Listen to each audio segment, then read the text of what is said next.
que vamos a hablar acerca de las parábolas de nuestro Señor Jesucristo, en cuanto hay algunos subtítulos en esa parte de Mateo. Por ejemplo, Mateo capítulo 21, el versículo 33 al 48, y que también está en paralelo a esta parábola de Lucas capítulo 20. ¿Okay? Pero vamos a ver primeramente Mateo capítulo 21. Mateo 21.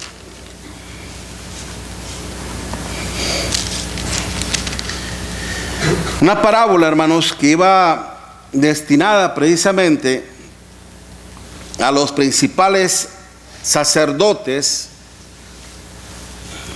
Y saben que, como le digo, algunas Biblias traen subtítulos, ¿verdad? En ciertas porciones, o que a veces la Biblia viene medio bosquejada.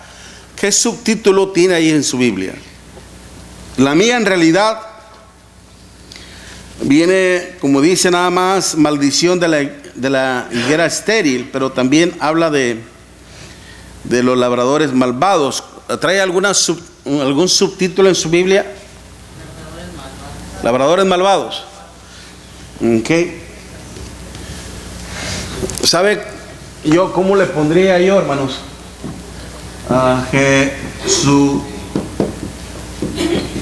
Jesucristo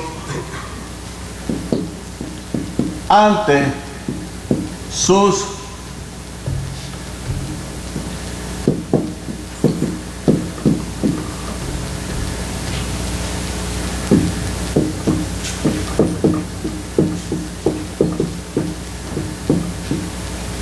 intelectuales,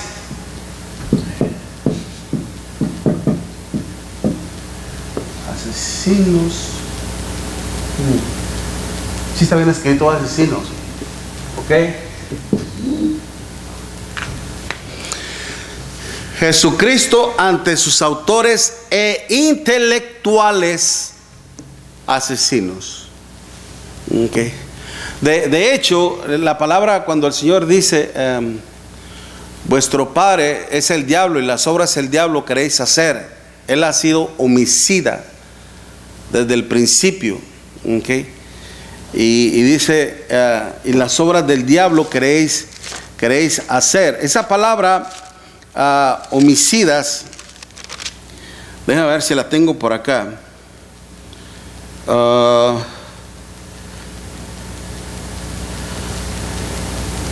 Bueno, no la recuerdo bien en el griego, pero esa palabra homicidas, hermanos, ¿sabe qué significa? Mata hombres. Eso es lo que significa. Homicida es un mata hombres. Pero la palabra hombres está en un término genérico que se puede referir a cualquier persona. ¿Okay? Mata a toda persona.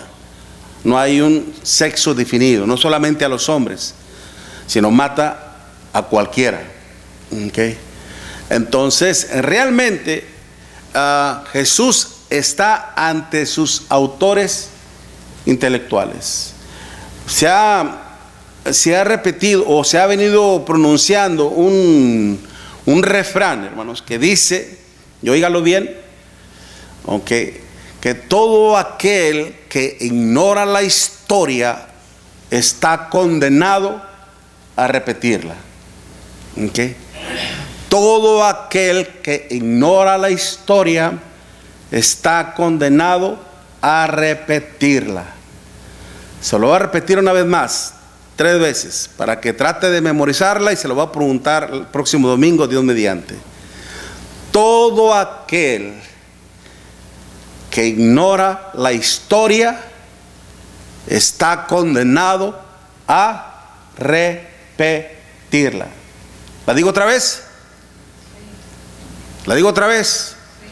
Todo aquel que ignora la historia, todo aquel que ignora la historia está condenado a repetirla. ¿Ok? Y esto lo vamos a ver precisamente. En Mateo capítulo 21, versículo 33, nuestro Señor Jesucristo ante estos principales sacerdotes. ¿Se acuerdan que ya hablamos una vez quiénes eran? Hermano Jorge Sánchez, ¿se acuerda usted quiénes son los principales sacerdotes? ¿Cuáles sacerdotes? ¿Fariseos? No, esfuércese un poquito más. Yo sé que, ¿quiénes son los principales sacerdotes? ¿En la parábola? No, en la función de ellos. En la función de ellos, en los personajes reales. Los principales sacerdotes serán los levitas, Anda un poco más cerca. sacerdotes. Los sacerdotes y eran de los levitas todos. Bueno, poniéndose, sí, en cierta manera, ciertamente tenían que ser de la tribu de Leví. Hermano Silio, pues son lo mismo, no. Aarón era de la tribu de Judá, de la tribu de Judá. A ver. Voy a dejar al hermano David al final, porque acaba de estudiar y de prepararse el hermano. Hermano Víctor. Los que pertenecían a lo que es el Sanedrín, No, sí pertenecían de alguna manera participaban en el grupo del Sanedrín, que era el que juzgaba al pueblo. ¿Cómo? Andas más cerca, hermano. ¿se refiere al sumo sacerdote? ¿Cómo? ¿Al sumo sacerdote? No. Andas ya más cerca, pero no. Todavía no. Andan ya cerca, pero todavía no. ¿Quiénes eran los principales sacerdotes? Hermano David. Los que ofrecían sacrificios por el pueblo. Los que También anda cerca. son los principales sacerdotes, pero como que es un poquito más específica la pregunta. Acuérdese, mire, específicamente, ¿quiénes eran los principales sacerdotes? Son aquellos que una vez fungieron, fueron sumos sacerdotes. Fue un sumo, es decir, yo llego, me toca a mí, porque había un periodo, había una regla, en que en algún momento uno llegó a ser un sumo sacerdote. El principal sumo sacerdote fue Aarón, era el único que podía entrar al lugar santísimo para ofrecer a Dios sacrificio. Los otros nada más de este lado. Entonces, ni aún Moisés podía entrar al lugar santísimo, solamente Aarón. Entonces, después de él vinieron sus hijos, así sucesivamente. Pero cuando a uno, por ejemplo, a mí me llegó a tocar ministrar como sumo sacerdote en la casa de Dios, yo tenía mi tiempo. Al terminar mi tiempo de colaborar, de ser un sumo sacerdote, se me acababa, me removían, venía otro. Y yo, como ya no era sumo sacerdote, quedaba como principal, como de los grupos de los principales sacerdotes. ¿Se explico, hermano Medrano? No sería que de ahí agarrándose de los romanos o la iglesia católica, que ellos mismos. Después ellos imitaron, ciertamente después, más adelante, eso fue mucho más adelante, Bueno, si no me cree, investígalo. Uno de ellos era el papá de Juan, el Bautista, cuando entró a dar el servicio. Y adentro se le apareció el ángel y le dijo lo que iba a ocurrir, y cuando salió quedó sin hablar. Porque no creyó. Por su incredulidad, ciertamente, quedó mudo. Pues imagínense tanto tiempo sin procrear. Y le dijo que iba a tener un hijo. Dijo, no, pues ¿cómo puede ser esto? Así como a Sara y a Abraham, mismo Abraham también, cuando se le dijo que si le iba a dar un hijo, a mi edad, dice. Sí, a mi edad. Pues es que ya estaba viejío. Y Sara también dijo, a mi edad. Dijo otras palabras, pero no se las digo porque ahí están las mujeres. ¿Verdad? Pero se rió también incrédula. Okay. Bueno, el punto es de que estos eran los principales sacerdotes. No corretimos tanta la liebre. Investíguelo y verá. Okay. Los principales sacerdotes, los ancianos del pueblo, se acercaron a él mientras enseñaba y le dijeron: ¿con qué autoridad haces estas cosas y quién te dio esta autoridad? Okay. Ya hablamos en cuanto el Señor también les cuestiona, les responde con una pregunta. Y ustedes, ¿verdad? Yo también os haré una pregunta, si me contestáis, también yo os diré con qué autoridad hago estas cosas. El bautismo de Juan, ¿de dónde era? ¿Del cielo o de los hombres? Ellos entonces discutían entre sí, diciendo: si decimos del cielo, nos dirá: ¿por qué pues no le creíste? ¿Por qué pues no le obedeciste? Y si decimos de los hombres, pues tememos al pueblo, porque todos tenían a Juan por profeta. Entonces, a este grupo de personas, nuestro Señor Jesucristo es a quien le da esta parábola precisamente. ¿Quiénes eran estos grupos? ¿Quiénes eran este grupo de personas? ¿Cuál era su función? ¿Cuál era su trabajo? Ok. Todos tenían un trabajo específico. Los principales sacerdotes, un sacerdote tenía la función, hermanos, de ser un mediador entre Dios y los hombres. Okay. Un sacerdote, óiganlo bien, era un representante de Dios para el pueblo. Y a la vez, óigalo bien, se lo vamos a preguntar después. Okay.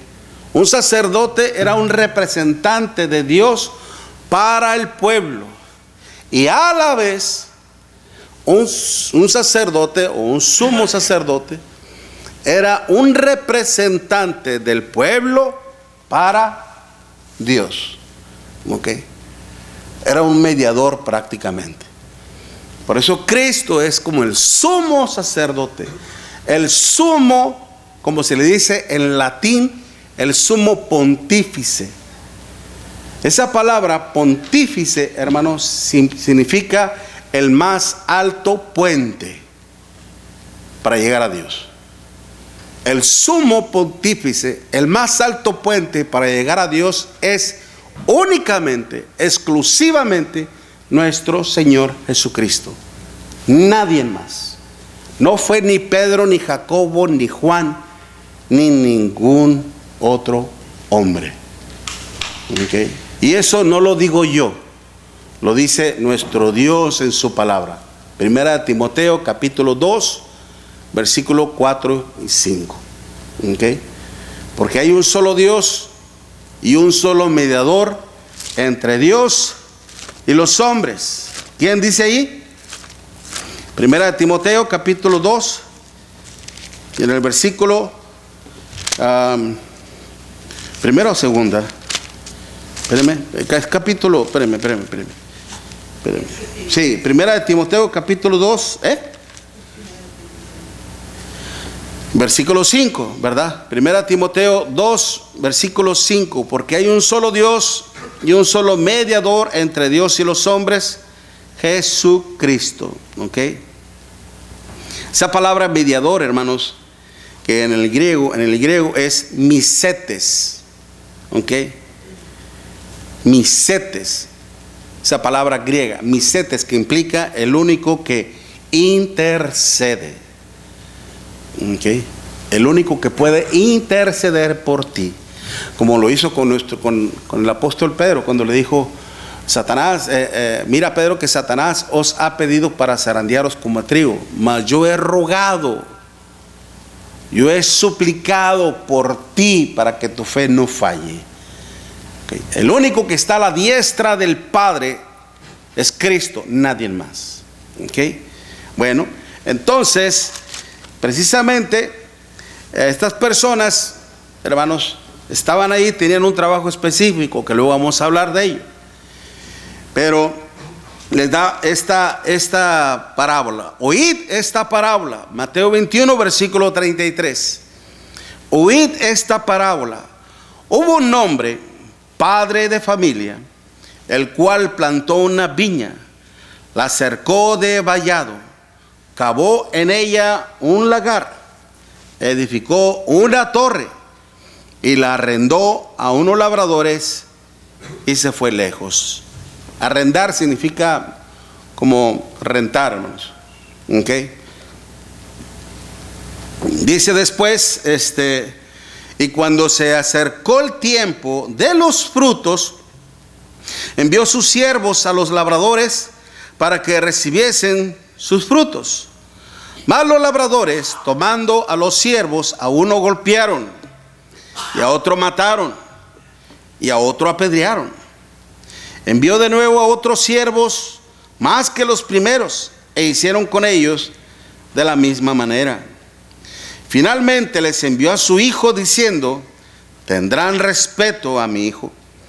Mas los labradores, cuando vieron al hijo, dijeron entre sí, es decir, empezaron a conspirar: este es el heredero, venid, matémosle y apoderémonos de su heredad.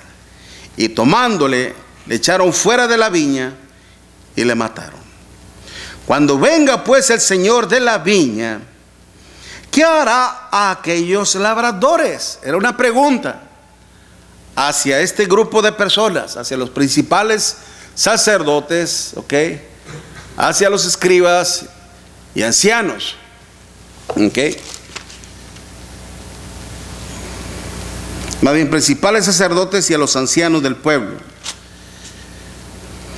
A ellos era la pregunta: cuando venga pues el señor de la viña, ¿qué hará a aquellos labradores? Le dijeron: a los malos destruirá sin misericordia y arrendará su viña a otros labradores que le paguen el fruto a su tiempo. Unos dijeron esto, ¿ok? ¿Y qué dijeron otros al oír esta sentencia? En Lucas capítulo 20, ¿ok? Lucas 20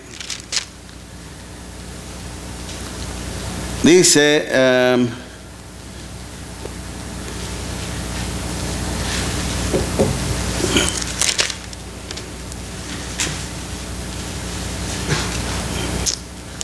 estoy en el 21, con razón, no lo encontraba.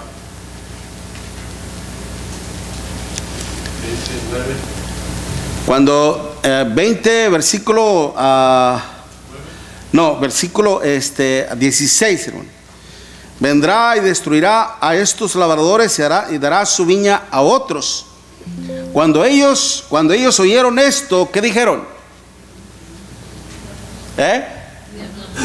Dios nos libre. ¿Okay? Hay una traducción que dice: nunca tal acontezca. ¿Okay? Que nunca esto nos llegue a pasar.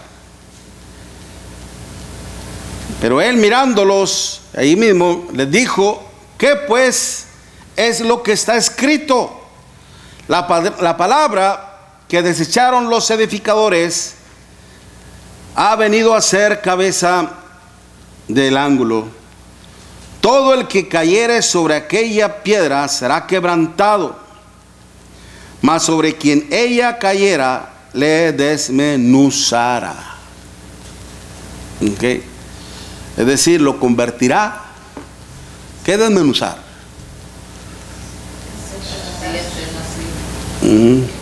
Como dividir, ¿no? Ajá, separar. ¿Ok? Pero cuando es de muchos fragmentos, hermanos, como cuando usted pone una pequeña piedra en una base de fierro, en donde se forja el acero, por decir así, y le deja caer un mazo, ¡paz! ¿Qué pasa con la pequeña piedra? Se deshace, se desbarata, ¿ok? Pulverizar, imagínense esa palabra, pulverizar, añicos, ¿ok? En muchos fragmentos pequeños, prácticamente, pero son que se esparcen, con un polvo, usted sopla y fácilmente, ¿qué? Se esparce, ¿ok? Por una parte está la teoría en la cuestión de que queda eliminado, pero por otra parte hay otra teoría en la cuestión de que así es el Señor cuando Él viene a reinar sobre nuestras vidas, como cuando la iglesia empezó a ser perseguida, dice que fueron esparcidos por todas partes. ¿Y qué iban haciendo? Predicando el evangelio, ¿ok? Pero en sí, hermanos, el final de estas personas, como bien lo dice en Mateo 21, ¿ok? A los malos destruirá sin misericordia, sin piedad alguna, y arrendará su viña a otros labradores que le pagan el fruto a su tiempo. Jesús le dijo: ¿nunca leíste en las escrituras: la piedra que desecharon los edificadores ha venido a ser cabeza del ángulo? El Señor ha hecho esto, y es cosa maravillosa a nuestros ojos. Ya le está diciendo ellos. Por tanto digo que el reino de Dios será quitado de vosotros y será dado a gente que produzca frutos de él. Y el que cayere sobre esta piedra será quebrantado, y sobre quien ella cayere le desmenuzará. Y oyendo sus parábolas, los principales sacerdotes y los fariseos entendieron que hablaba de ellos. ¿Ok? Pero al buscar cómo echarle mano, temían al pueblo, porque a este le tenían, ¿por qué? Profeta. ¿Ok? Pero todas estas palabras que el Señor les dijo, hermanos, ¿qué fue lo que despertó en ellos? ¿Qué fue qué sentimientos generó, produjo en ellos? Ira, enojo. Por eso lo pongo así: Jesucristo ante sus autores e intelectuales asesinos. Razón: se les iba a quitar el reino. Ellos iban a ser, hermanos, de alguna manera despedidos de parte de Dios por no haber hecho las cosas como Dios mandaba, como Dios requería.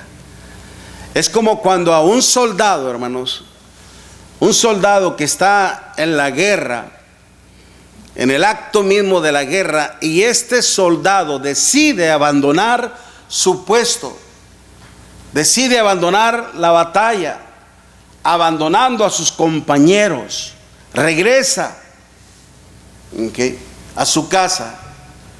¿Qué cree que va a hacer el gobierno con él? ¿O qué cree que va a hacer su rey con él? Si este hombre había adquirido anteriormente, por actos heroicos, estrellas y designaciones y todo eso, ¿qué es lo que se le hace a un soldado, hermanos? ¿Qué significa eso, mi hermano Jorge? Cuando a un soldado, a un policía, no hizo su deber y que se le empieza a quitar todo eso, ¿cómo se le llama? Es despojado de sus honores, es despojado de sus reconocimientos, es totalmente degradado. ¿Okay? Es una humillación. Y eso era lo que iba a hacer nuestro Señor Jesucristo con estas personas. Por eso hay una parábola también en el Antiguo Testamento, allá en Isaías capítulo 5.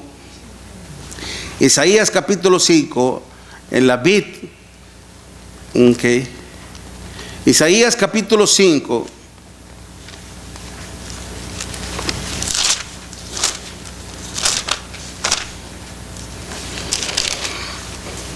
Isaías capítulo 5, versículo 1 al 7. Isaías 5, capítulo 1 al 7.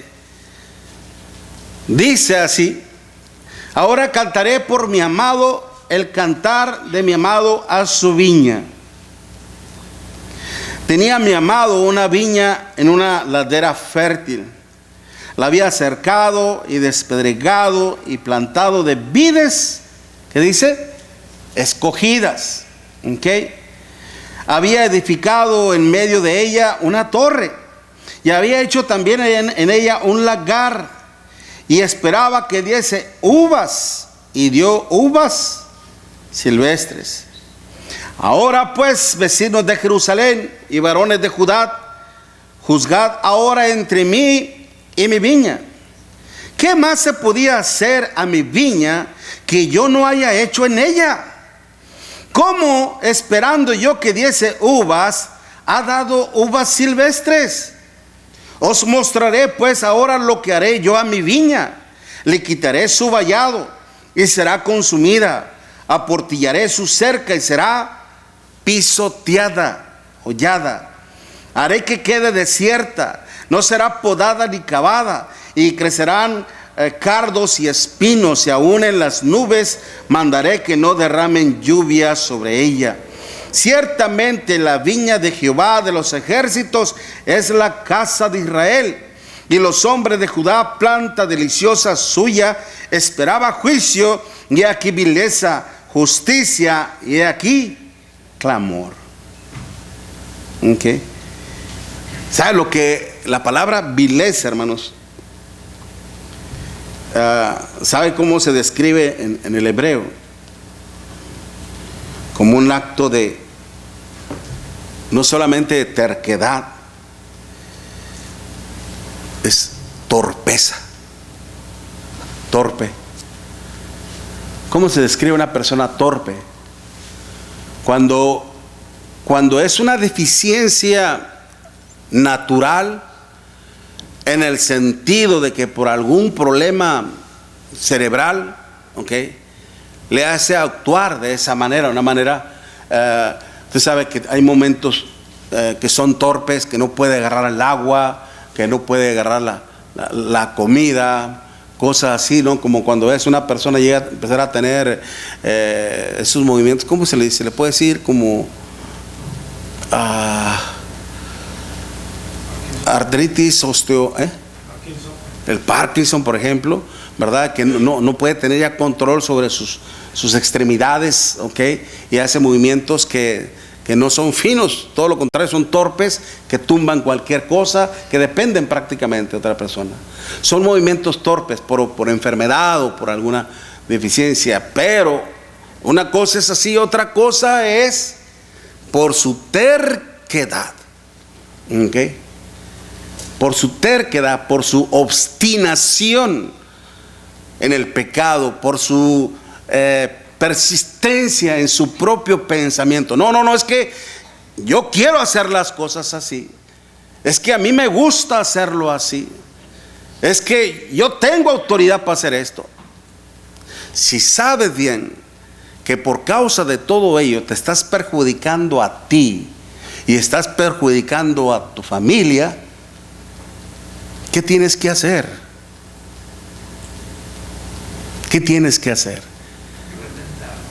Reconoce que lo que has decidido hacer no ha resultado. No ha resultado, y es el momento de cambiar, de escuchar opiniones, opciones, de abrirte. Los mismos resultados te están enseñando que estás equivocado. Pero si tú persistes en ello, aún sabiendo que el resultado te está perjudicando a ti y a los tuyos, y si tú persistes en eso, eso es necedad, eso es terquedad. ¿Okay? Por eso se declara así como vileza. ¿Okay? Entonces, Dios aquí, hermanos, en Isaías, ciertamente este mensaje era para precisamente tanto los sacerdotes, los que ministraban en la casa de Dios, tanto como el sumo sacerdote, los principales sacerdotes, es decir, tanto en la ley religiosa, ¿cómo le puedo decir? En la parte religiosa, en la parte política, el rey, ¿okay? En la parte social, cada uno, en la cuestión religiosa, en la cuestión política y en la cuestión social, ¿okay?, todos tenían una responsabilidad con nuestro Dios. Y como ellos no iban a hacer las cosas como Dios quería, iban a sufrir serias y fatales consecuencias. En esta parábola se mencionan personajes, las cuales es de importante describir, como le decíamos, que ya de introducción hablábamos para quiénes era esta parábola, ¿okay? Pero en la parábola misma encontramos al hombre que plantó una viña y la alquiló, o ¿cómo se dice? Alquilar, ¿no? No alquilar, alquilar o alquilar. Alquilar, ¿verdad? Ok, entonces sí lo escribí bien. Es nuestro Dios, ok. Por eso también allá en la parábola que estamos viendo de Mateo capítulo 21, todo lo que el Señor hizo precisamente, cuando Él dice, un hombre padre de familia, el cual plantó una viña, la cercó de vallado, cavó en ella un lagar, edificó una torre y la arrendó a unos labradores y se fue lejos. Todo lo que Él hizo también, ¿ok? El dueño de la viña es nuestro Dios. Entonces, el Hijo a quien el Padre envió, esperando que sus arrendadores, que sus renteros respetasen, no lo hicieron, no lo iban a hacer. Es Cristo mismo. Por eso cuando los principales sacerdotes, los ancianos y son añadidos los fariseos, escucharon esto y entendieron que esta parábola era exclusivamente para ellos, se enojaron tremendamente. ¿Ok? Pues les estaba hablando acerca de su destino. ¿Ok? Los labradores malvados son los principales sacerdotes, los escribas del pueblo y los ancianos. Acordémonos que también los escribas, hermanos, eran los copiadores, y que de entre ellos mismos, de entre el grupo de Leví, ¿okay?, de ahí salían los maestros y los doctores de la ley. Eran los que estaban a cargo de instruir al pueblo. Y de que el pueblo, hermanos, a través del conocimiento de Dios, aprendieran a temer a nuestro Dios, respetar a nuestro Dios. ¿Lo iban a hacer? No lo hicieron. ¿Okay? Hay dos objetivos aquí que el Señor nos va a enseñar a través de esta parábola. Que Dios mediante, hermanos, el próximo domingo seguimos con este estudio con la bendición de nuestro Dios. El tiempo se nos acabó. Gracias, hermanos. Dios les bendiga. Vamos a tomarnos un receso, luego rezamos a la adoración a nuestro Dios. Y saludamos a aquellos que nos están escuchando por las redes sociales. Hay hermanos nuestros que ellos se reúnen a veces al mediodía y a veces después del mediodía.